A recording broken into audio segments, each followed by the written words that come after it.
어제장에서 이슈가 있었던 업종 살펴보는 기업 이슈 시간입니다.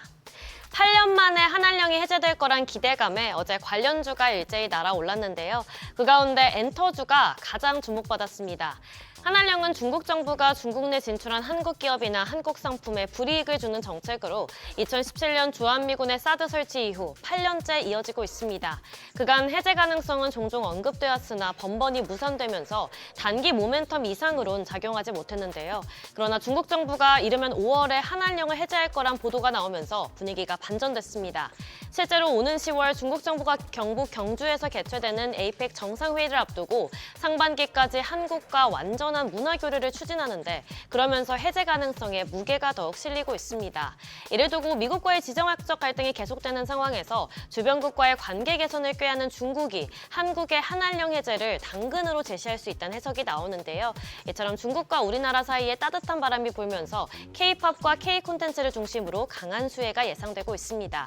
중국 문화 콘텐츠 시장이 2023년 기준 13조 위안에 달하는 만큼 차단됐던 중국 콘서트나 방송 출연이 풀리면서 엄청난 차이나머니가 들어올 수 있다는 평가입니다. 마감 상황 보면 NS, E&M과 판타지오, 또 키이스트가 상한가 기록했고요. 콘텐트리 중앙이 24.72%, 또 IBW가 18.74% 상승했습니다. 화장품주도 수혜 종목 중 하나죠. 중국에서 K-뷰티는 한류 인기로 인해 빠른 속도로 성장했으나 한한령으로 그동안 직격탄을 맞았는데요. 특히 아모레퍼시픽의 경우 한한령이 본격화한 지난 2017년엔 영업이익이 약 30%나 감소했습니다.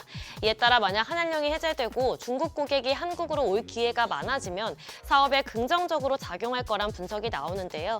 또 중국 공식 채널에서 한류 콘텐츠가 많아지면 뷰티업계의 마케팅 활동도 이전보다 더 활기를 것으로 보입니다. 관련주 살펴보면 먼저 토니모리가 16.85% 올랐고 한국 화장품 제조도 9% 넘게 올랐고요. 글로번 7.47%, LG생활건강이 6.18% 시세 분출했습니다.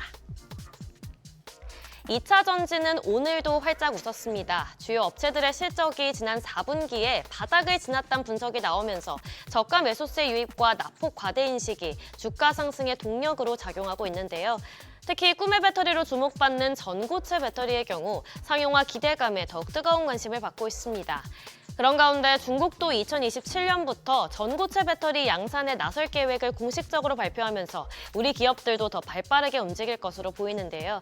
대표 기업인 비아디가 2017년부터 전고체 배터리를 차량에 탑재하고 2030년엔 본격적인 대량 생산에 돌입할 거라고 밝혔습니다. 우리나라 기업 가운데는 동아기업과 레이크 머티리얼즈가 관련 투자에 속도를 내면서 대응할 것으로 기대됩니다. 마감 상황 보면 동아기업 21.63%, 유일에너테크도 10% 넘게 올랐고요. 레이크 머티리얼즈 7.61%, LG에너지솔루션 2.87%, 석경AT 1% 넘게 올랐습니다. 마지막으로 지난해 11월 트럼프 대통령 당선 이후 수혜주로 주목받은 조선주, 올해 들어 20% 이상 오르면서 코스피 주가 상승을 견인했죠. 그런데 대장주인 하나오션과 HD현대중공업의 밸류에이션이 과도하다는 지적이 나왔는데요. 조선주 주가가 지나치게 높게 형성돼 있어 오는 3월 말 공매도가 재개됐을 때 주요 타깃이 될 거란 분석입니다. 또한 현재 뉴욕 증시에서도 트램프 트레이드가 사라지고 있어서 조선주에도 이 영향이 미칠 것으로 보이는데요. 더불어서 미국 함정 신주 시장에서 한국 조선사들이 향후 30년간 실질적으로 확보할 수 있는 시장이 1934억 달러인데 접근 가능한 총 시장 규모의 16%에 불과해서 향후 상승 여력이 부족하다는 평가입니다. 마감 상황 보면 HD현대중공업 12% 가까이 빠졌고요. HJ중공업도 10.61%, HD한국조선해양 9%, 삼성중공업 7.74%, HD현대미포도 7% 넘게 빠졌습니다. 지금까지 어제장 이슈 전해드렸습니다.